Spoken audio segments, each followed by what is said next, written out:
Hey guys, let's get more news about Warriors, but first, don't forget to subscribe and leave your like. Stephen Curry stakes Clutch Player of the Year claim while willing Warriors to crucial late-season victory.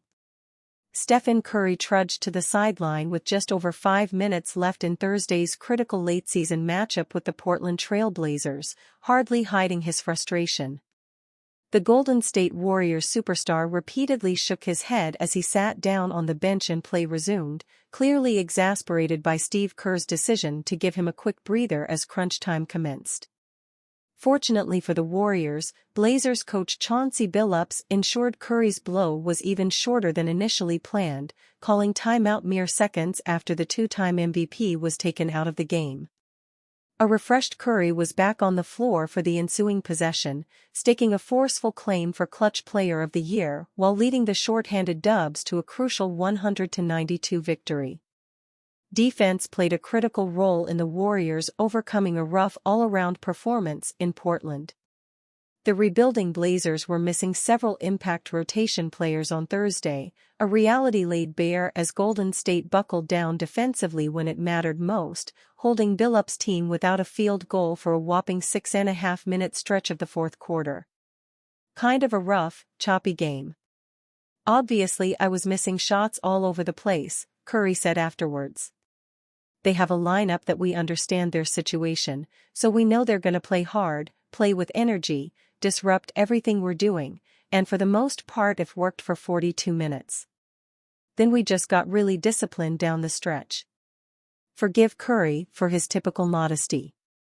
It wasn't just Kevin Looney owning the glass, Brandon Podziemski's dogged defense on Scoot Henderson or a team-wide commitment to shrinking the floor that prompted Golden State's late-game dominance.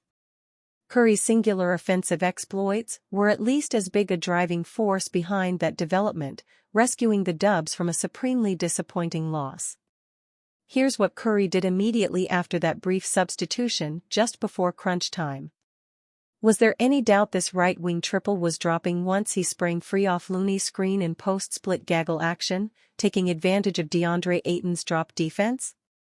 Curry took matters into his own hands even further on Golden State's next trip down, using 3 separate screens from Looney to finally find him for an easy finish in empty corner pick and roll.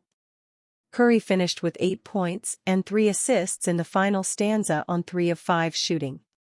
His left wing 3 with just under 8 minutes left ended a troubling Warriors drought, pulling them within 3 points of Portland as the game appeared to be slipping away.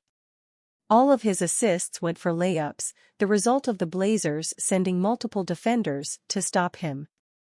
Just in time, Steph Curry comes alive late to rescue Warriors in Portland. Slow and sloppy for 3 quarters, the Golden State Warriors finally came to life in the fourth quarter on Thursday night.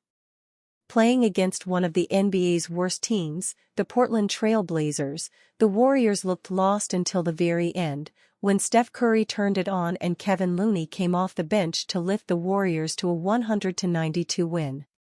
It was a tough night for us, we did not execute very well, head coach Steve Kerr told reporters in Portland. But we pulled through in the end. Looney hasn't played much this season and was a healthy scratch on Tuesday night, but when the Warriors were getting buried by Portland's second-chance points, Looney entered the game and turned things around. Loon just saved us, like he has dozens of times in his career here, Kerr said. He's kind of been on the outside of the rotation for the last 6 weeks or so. And he always stays ready. He came in and changed the game. We were really getting bullied on the glass early in the game. I thought he came in and established the tone inside. The win moved the Warriors 1 step ahead of the Los Angeles Lakers as the number 9 seed in the Western Conference. If the Warriors can win their final 2 games and the Sacramento Kings lose at least 1, the Warriors could get as high as the number 8 seed. Kerr opted to play without Draymond Green, bruised knee, Klay Thompson, calf tightness, and Gary Payton too, calf tightness, resting some of his best players against a Trailblazers, 21-58, squad that didn't expect to be much of a threat. All 3 players are expected to play on Friday. Without them, Kerr went with a lineup of Curry, Chris Paul, Tracy Jackson-Davis, Jonathan Kuminga, and Andrew Wiggins. The first quarter was all about Jackson Davis, as the rookie big man was a stat stuffer at both ends of the floor, clogging the paint and making things difficult for Portland to get inside. But on offense, the Warriors couldn't find a rhythm. They committed 5 turnovers in the first 4 minutes of the game, and the Trailblazers capitalized, a theme throughout the night. At one point the Trailblazers had 15 points off turnovers to the Warriors' 0. It wasn't until Brandon Podziemski checked in midway through the first that they started to find a rhythm. He locked down a precious defensive rebound and took it the other way, then split 2 defenders with a slippery pass to feed Kuminga for a slam. On the next possession, he found space inside and scored on a layup to complete a 14-2 run as the Warriors finished the quarter with a 24-22 lead. After a tightly contested second quarter, the Warriors shot the ball well enough to get into halftime with a 49-46 lead, despite having 15 fewer field goal attempts while getting dominated by Portland in offensive rebounds. Box outs and rebounds, Podziemski told reporters. We were able to limit that slowly but surely in the second half. With 9:09 left to play, they found themselves trailing 85-79. For the next 6 minutes, 37 seconds, the Trailblazers didn't hit a single field goal. Looney took over for Jackson Davis and finally put a stop to all Portland's second-chance opportunities. Podziemski played tight defense on Scoot Henderson. And Curry pulled it all together with his typical fourth-quarter dominance. At one point, Curry, Looney, and Podziemski seemed to be playing 3 against 5. When Curry couldn't get loose on the perimeter, he'd feed Podziemski, who was more eager to drive and look for space than shoot the rock himself. He drove inside, turned around and fired the ball right back out to Curry, who knocked down a three-pointer. The next possession, Curry worked around back-to-back Looney screens until Looney got open, then he fed him for an easy layup. Warriors' Draymond Green doesn't hold back about Bronny James. Bronny James is exploring his next steps by declaring for the 2024 NBA Draft while preserving his NCAA eligibility as he considers entering the transfer portal. This move has sparked debate among analysts and fellow athletes regarding whether it's the right time for him to leap into professional basketball. Critics have highlighted Bronny's uneven performance at USC, suggesting that his draft prospects might be buoyed by his familial ties to LeBron James, a 20-time All-Star. Throughout his freshman season, Bronny's averages, 19.4 minutes, 4.8 points, 2.8 rebounds, and 2.1 assists per game, were modest. His season also started later than planned due to a health scare involving a cardiac arrest before his debut at USC. Amid the skepticism, some voices within the basketball community support his decision to consider the draft.